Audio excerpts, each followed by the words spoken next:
All right, this has been a total whiplash in what I thought I would like and what road I ended up going down. Today, I wanted to let you know about the 3 big reasons why I'm going to be sending back the UA Apollo X4 and why I'm going to be sticking with the RME UCX II. My main goal here is just to clarify some gripes I had with the Apollo, since on paper, the Apollo looked amazing, but in practice, there was a lot I expected of the Apollo that was just missing. And on the other hand, the RME has some awesome things about it that I didn't even realize I would fall in love with. Oh, and by the way, Perfect Circuit is letting me borrow both of these interfaces while I test them out. So shout out to them for making this video possible, and shout out to their awesome store, which you should totally visit if you're ever in LA, or if you're not, visit their site where there's always a deal going on. Check them out, linked down below. All right, let's dive in. Number 1 is class compliant mode. The RME has a class compliant mode, which means I can plug my iPad directly into my entire studio.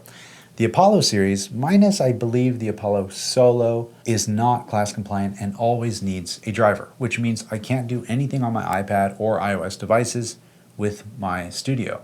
And in case you're not familiar, the Apollo series from UA has a hyper complex Thunderbolt driver system because it has to manage hosting all the DSP processing for their effects, low latency, and handle loads of sync streams of data over Thunderbolt. It's stacking up to 48 cores of UAD DSP, so you can run hundreds of channels at once, which is not possible on USB platforms. USB 2 can only handle up to about 140 channels of audio, which in both cases is completely unnecessary for me to make the music I want to make. So going from 140 channels max to hundreds on the Apollo doesn't really mean anything to me. If anything, 140 channels of audio at once means a nightmare to me because I can't even imagine what that would be for. And on top of that, USB 2.0 is still totally fine for data transfer speeds, especially when it comes to recording something not resource intensive like audio.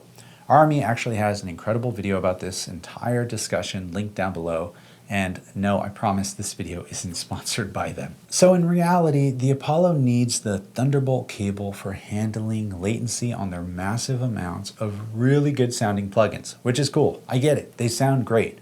But currently, I'm not a huge plugin user, which then means point number 2, that I need a specific Thunderbolt port on my laptop, right?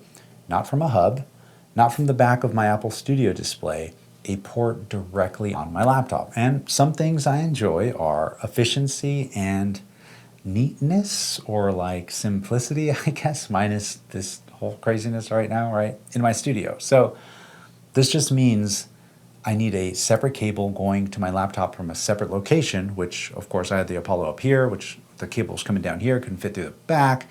And I know this point sounds stupid, and I'm okay with it because it's what I enjoy. I want to pull up and plug in one thing and flip one switch and get going. If I had a stationary non-laptop setup, it'd be fine, right? Set it, forget it, tuck it away, but that ain't this setup. I use my laptop regularly everywhere. All right, point number 3, Midi I/O. I somehow didn't realize that the Apollo X4 doesn't have Midi I/O on the back of this thing. I guess I just thought that a $2,000 interface would have a MIDI out jack. Well, I guess at least having to plug in the Apollo X4 directly into my laptop frees up a USB slot for a USB to MIDI converter, right? Glass half full. It's not a bug, it's a feature. But kind of weird, right? I find having MIDI outs on my interface pretty handy, especially when it comes to vintage gear or traveling setups or rack synths that need 5-pin, aka my drum station. So once I swapped out the Apollo for the UCX Mark II or 2, I don't know how to say it still, there were a couple more things that really stood out to me, and they quickly made me fall in love with the RME Fireface UCX II. First, it came with all the cables that it needed and extras. It even came with a fiber cable for ADAT.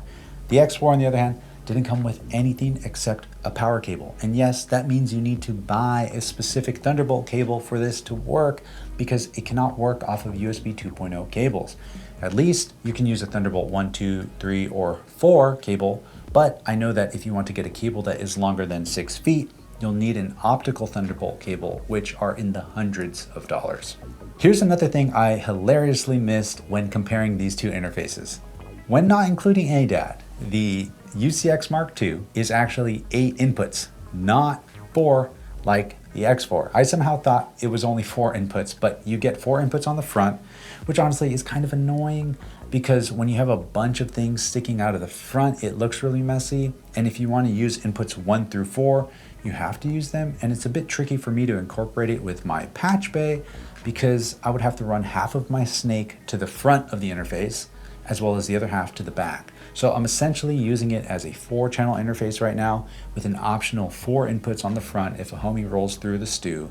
And you know, it's not a bad problem, but it's something to consider. For patch bayed stews, maybe the bigger racked UFX Mark II is the move.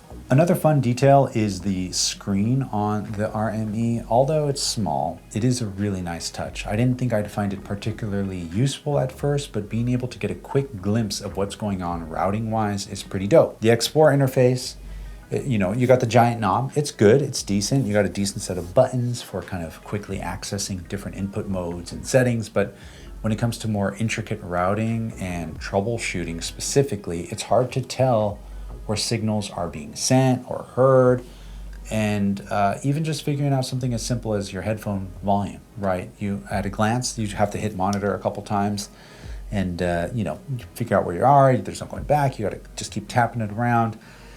It's cool. It's fine. It works. You know what? It works. It totally works. Lastly, the price. I had it in my head for some reason that the RME would be this German tank that costs a ton of money. Sure, they have expensive options, but the UCX Mark II is $300 cheaper than the Apollo X4. So what does that $300 difference include with the Apollo, right? A plugin assortment, which you still need to pay for most of the plugins. The free ones you get with purchase, they feel a bit old, which is fine. They're great. I use vintage gear to make music, so I'm sure vintage plugins are just as good today. But outside of that, what else do you get? Maybe brand recognition, or I don't know, DSP cores, right? Ultimately, this might be my own fault of expectations, right? The thief of joy. I was excited to be a part of the Apollo world, and in practice, I just did not vibe with the X4, the layout, the configuration, the install process, and all the stipulations I had to make while getting it all connected. Then came in the RME. I plugged it into any port I wanted, with any cable I wanted, and in this case, the one that it came with, and it just worked. And the software was dope, super easy to understand, and the software even has effects in it. So it was great. Long story short, sticking with the RME, and yeah, appreciate you. Thanks for coming by, and I hope to see you again next week. Until then, you already know the drill, my friend. Share the love, share the knowledge. Knowledge is power. Peace. Time to pack this puppy up.